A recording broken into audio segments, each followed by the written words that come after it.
What's up? What's up? If you're drawn to this video, then you're on your personal growth journey, your spiritual journey, your healing journey, and you're starting to realize that it's becoming this endless rabbit hole of healing. So, first, I'm just going to talk about my personal experience because I spent all of last year, every single day, just diving deep and healing and healing and healing until I started to recognize the trap of the healing journey, which is this endless healing that you kind of get sucked into. And the ways that it gets you to think about yourself and about your life. And it's it really brought me to this very helpless state of mind for a moment. So it started in January 2025. And then in February, it really started to pick up. It was a month of complete uncertainty. And I was faced with the best way I could describe it, it felt like I was on this invisible bridge, thousands of feet up in the air, within this dense fog. So I couldn't see anything, and I just had to keep moving forward in faith, so to speak. And every day I just felt drawn to, okay, what else is there to navigate? What pain is there to release? What trauma was there to look into? I don't like calling it trauma, but just finding any areas where I felt there was a limitation, there was a pain, there was a fear, and I would go into it so I could face it head on, so I could release it and let it go. But this happened every single day, all day. Like, quite honestly, it kind of felt like it was like the 80s montage, right? You watch like the Rocky movie and then it goes to the montage of them training and it's just like day in, day out. He's just working out, running on the beach. For me, it's day in, day out. I'm waking up, writing in my journal, crying, processing, crying, doing another, all these different kind of modalities, crying again, doing some calls with clients, right back to the processing until I'm exhausted, time to go to sleep, and then I wake up and I do it again. And yeah, going into the healing journey, you hear that there's no end to it. And I understood in the grand scheme of things, yes, we're constantly evolving, we have experienced so much life. Essentially, just saying that pain is just not going to disappear. I get that. I understand that.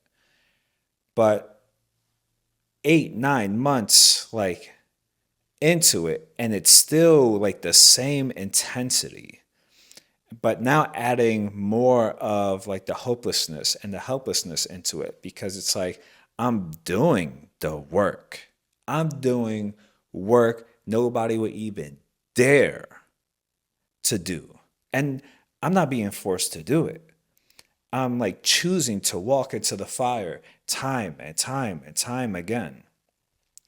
And yeah, it was powerful. Yeah, it freed me from different experiences, but it was this never endless hole within myself that I just kept digging into. And what it did is it kept planting this seed that something was wrong with me because every day I'm waking up trying to find, okay, what else is wrong with me? What other pain do I have within me? What other ways am I, even though I never labeled it as broken, I kept trying to see what other ways I was broken so I can heal it.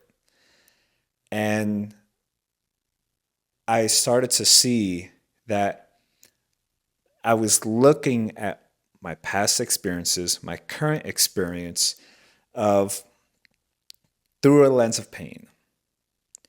And that's when I started to realize, oh, this is just never going to stop. I can literally do this for the rest of my life if I choose to. If I choose to keep trying to find what's wrong with me, I'm just going to keep finding out what's wrong with me. That's how my mind works. And I've realized that before because I have this game I like to do with people and with clients. It's a colors game where I would say, okay, if I give you a color to find in the room and I count down, like, okay, look for 3 things that are pink in 5 seconds and start counting down. You're going to look for it. But as you're looking for the color, you're going to isolate anything that's pink, anything that's even close to the color pink. So even though it's not pink, you're still counting it as that because your mind is focusing on it in that way. But also the flip side, what that game does is it shows you that you are ignoring all the other colors as you're looking for pink. That's what I was doing at this point in my healing journey, where I wasn't looking through the lens, I wasn't looking for the color of how I have reconnected with myself.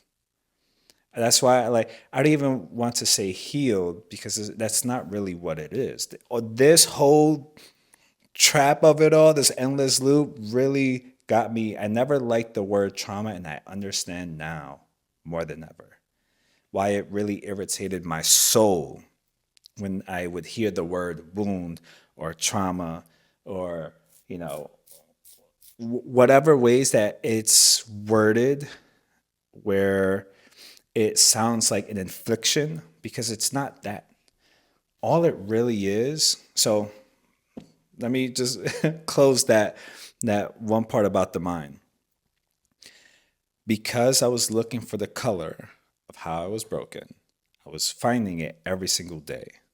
And what life was reflecting back to me was, I am so powerful, my mind is so powerful, that I will find any sliver of that in all the experiences I've ever had in my life. And that's miserable.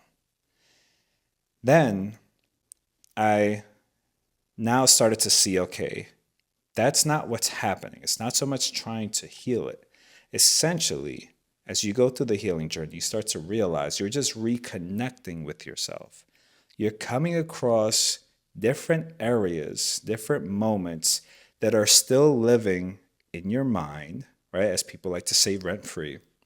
They're just still replaying in your mind. And you're reconnecting with yourself in those moments. So you can sustain the feeling of safety, peace, and ease within your nervous system, and you get to embody your authentic expression of who you are, which takes you feeling safe within yourself.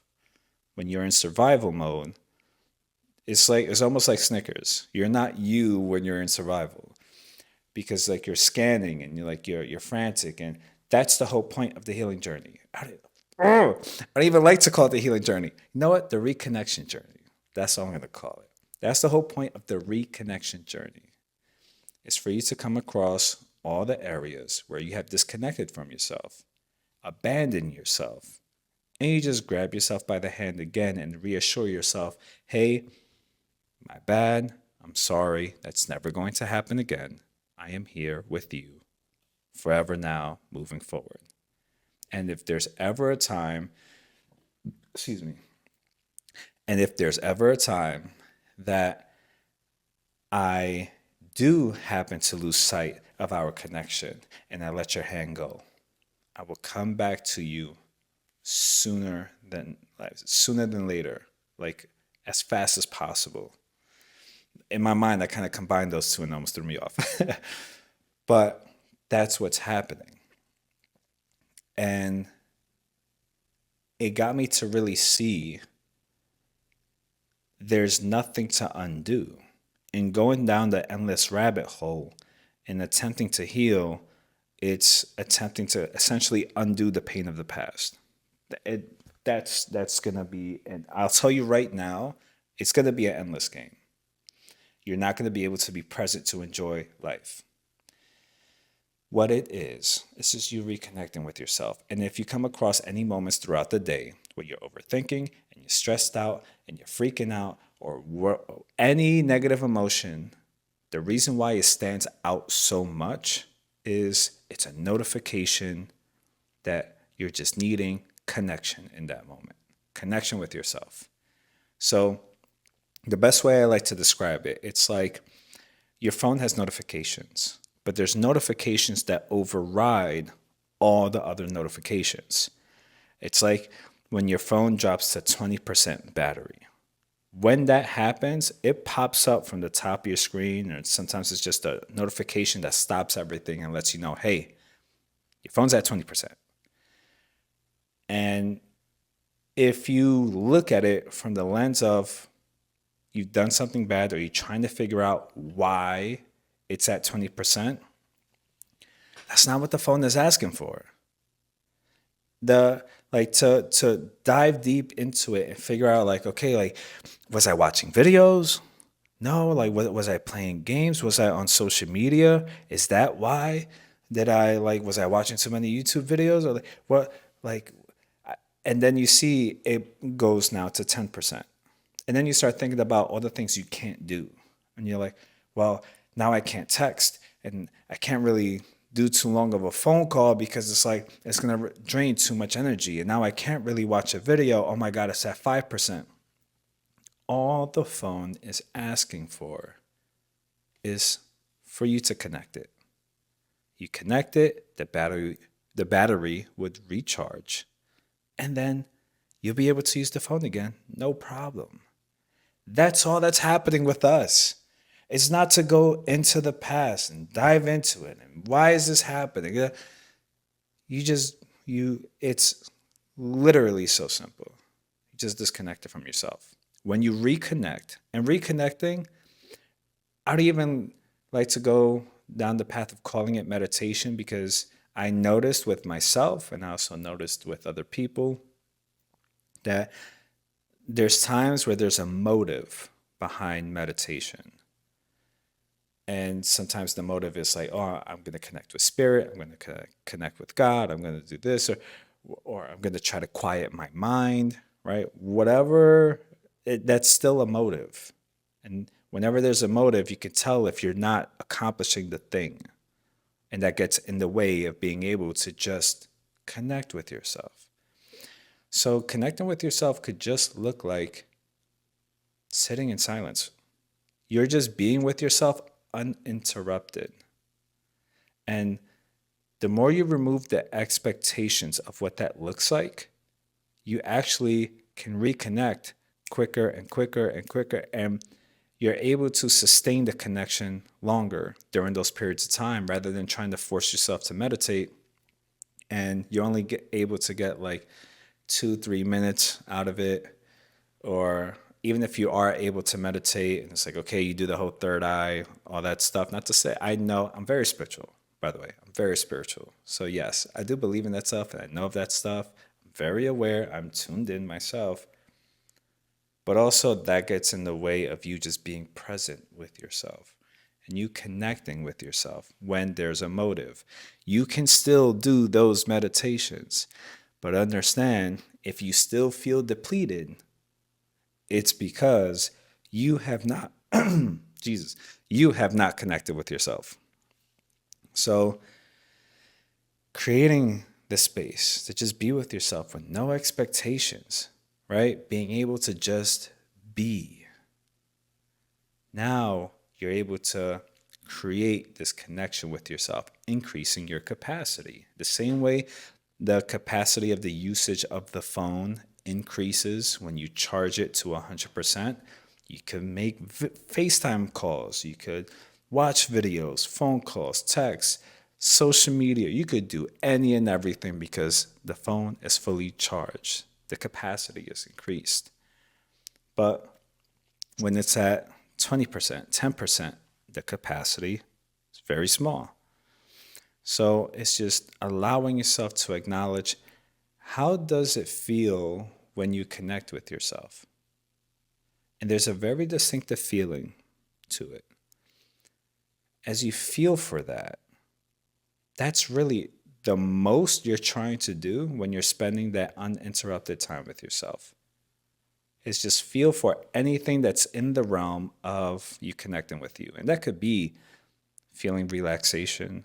That could be feeling ease, feeling relief, feeling comfort, feeling clarity, being able to just take a deep breath, decompress, whatever ways that you describe it to yourself, of like, get to just be.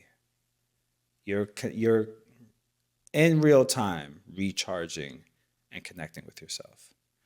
And what happens is as time goes by, you're going to see like, okay, there's going to be periods where if you're having a day where you're stressed out, then you might need to increase the times that you reconnect with yourself throughout the day.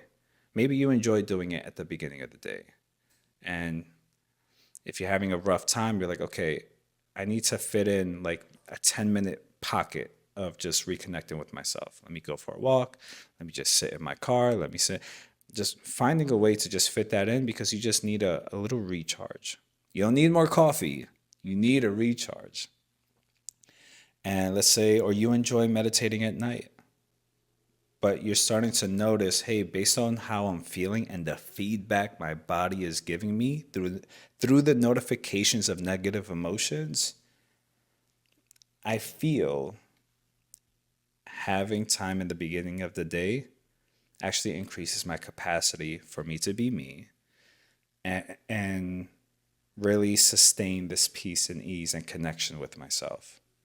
Because when I don't sustain this connection with myself, I don't feel peace and ease. I feel stress and worry. And I'm shifting towards that survival because I feel like I'm being abandoned and I'm losing myself. So I'm looking for myself. I'm I'm I'm I'm like the little lost kid in the mall or at the amusement park, and I'm looking for like somebody to like grab my hand. I'm looking for me to grab my hand. So it's just finding your ways of coming back to center. And that's what this whole thing is about. It could all be so simple. And that's been my intention when I started this healing journey years ago, over 10 years ago. It's just simplifying it and making it as simple as possible, which is sensation. Because when you're going through it, you're not going to remember like, okay, like 10 steps. Let me breathe and then through my diaphragm.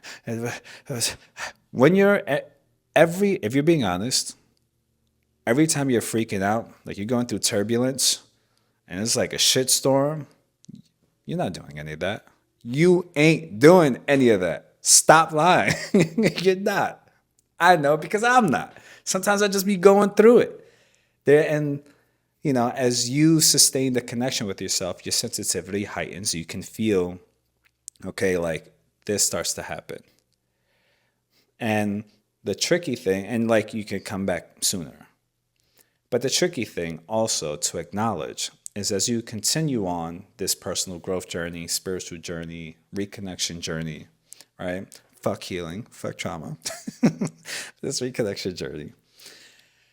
When you're so used to being centered and reconnected with yourself, as your sensitivity heightens, anytime you drift a little bit, this is going to feel as if you went way left, like you just completely disconnected. It's going to feel just as intense because your sensitivity is heightened, and it's good. It sucks. It feels like, man, like I feel like I just undid all of the work I've done to get to this point and be so connected with me. I feel like, I just undid all of it. It's like, no, your sensitivity is heightened so much, right? So it's like if you drive, when you first started driving, your sensitivity really wasn't there. You're kind of gaining your footing. So the first time you're driving, you might just veer off the lane and not realize till you're in the next lane, you're like, oh shit, good thing there was no car there. Like, thank God. To where now, right, after driving for so long, after mastering driving, when you master the connection with yourself, when you start to drift into the other lane, you have that same oh shit feeling. You're like, oh shit, whew. I don't know if I glanced at my phone. I don't know what I did, but let me just not do that. Or maybe you were changing songs and like you saw this started to happen. You're like, oh shit. Still like a quick rush, but you catch it earlier and you readjust earlier. So maybe something that would have taking you a week, a month, months to like go through, and like you're having an episode before doing any of this work. Just notice that now maybe it only takes a couple days, maybe a day, maybe a couple hours, depending on what the thing is. But your bounce back, right, is there. Even if it's a week, whatever. Notice it's significantly shorter than what it was before because you're increasing your sensitivity. So anytime you feel that stuff, you don't have to dive deep into it. And I know what your mind is saying to you because I could hear it. The fact of, well, the reason why we're going into it is so that we don't repeat the patterns. Yes, I know. That's what had me go into it every single day for a year. And it sucked. You still get it. You still get it. But you get it in a different way. When you take the time to, instead of like really diving deep into it, if you just take the time to just reconnect with yourself, you'll still receive the information as to why you were reacting that way, because you're creating space. You're creating space to hear yourself and just observe yourself with no expectations of trying to fix it. You're just being with it by being with you and reconnecting with you. And another way to see it is like a physical wound, right? The reason why every time like you dive deep into trauma or the wound, it's like you're irritating the wound. How do you heal a physical wound? You soothe it and you let it heal. You let it go. You let it do its thing. Every time you interfere with it, you're fucking it up. But you can trust yourself, right? And creating the space to heal from it, you change your relationship to how it happened. Like if you break a bone, and talking about you specifically, now the people that break their bones, do you see them still making the mistakes? They're on their own journey. Don't focus on other people. Focus on you. Anytime, here's a gem for you. Anytime you feel misunderstood, you're trying to understand others more than you understand yourself. So when it comes to, again, like breaking a bone, that takes a little longer to heal from. So you'll be sitting with that longer, which is going to change your relationship to how you broke it, and you're going to be way more aware. Same exact thing with what allows you to come back to center. As you come back to center, there'll be some things that will be more intense, and it takes more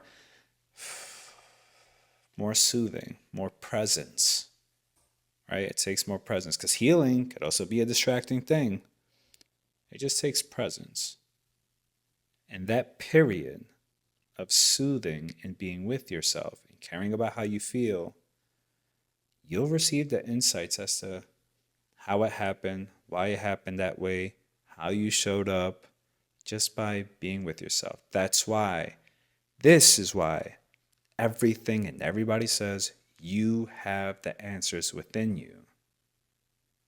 And it's not within you. It's just creating the space to hear what you have to say. Because so many times I've noticed this, and I remind everybody about this. We often overlook what we say, but always pay attention to what you're saying, because we give ourselves guidance in real time. You are giving yourself guidance by what you're saying. You know what you mean, and the words that you're saying is exactly what you need to hear. How many times have you you see it in shows and videos, and I'm sure you probably said it at one point. Oh, I need to take my own advice. The advice is for you. Yeah, you can share it and help other people, but the things you are saying are for you. Is your inner being guiding you? I told you I'm spiritual. It's in there. But yeah, so I'm going to get back to doing more of these, doing more episodes of these. I was just navigating a lot of shit. It was a whole fucking year. I still did some episodes. I'm still doing videos, still doing like short content videos. I love doing those. I love doing these too. So I have a lot to say. And damn it, I'm going to say it. I'm going to do more episodes, longer episodes, podcast episodes. But yeah, allow yourself to just focus more on the connection of you and less on any undoing, any fixing, because there's nothing wrong with you. There's never been anything wrong with you at all. And if you feel you need to heal, then you feel there's something wrong with you. There's not. Even if something physical happens, notice how if you get a cut, you don't even see that as wrong, because what does your body do? Restore itself to where there was nothing there, because there was nothing ever wrong with you to begin with. You just have to you don't have to do anything. You can do whatever you want. You want to dive deep? I'll get you a shovel. But I'm just saying, you don't need to, you don't have to.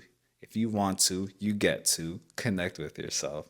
It's so much easier, so much more enjoyable.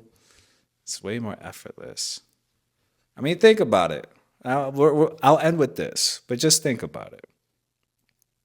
Part of going into the whole like spiritual journey, personal growth journey, is realizing life shouldn't be this hard, right? There's a point of so much resistance where it's like, I cannot comprehend that life is supposed to be this way. None of this makes sense.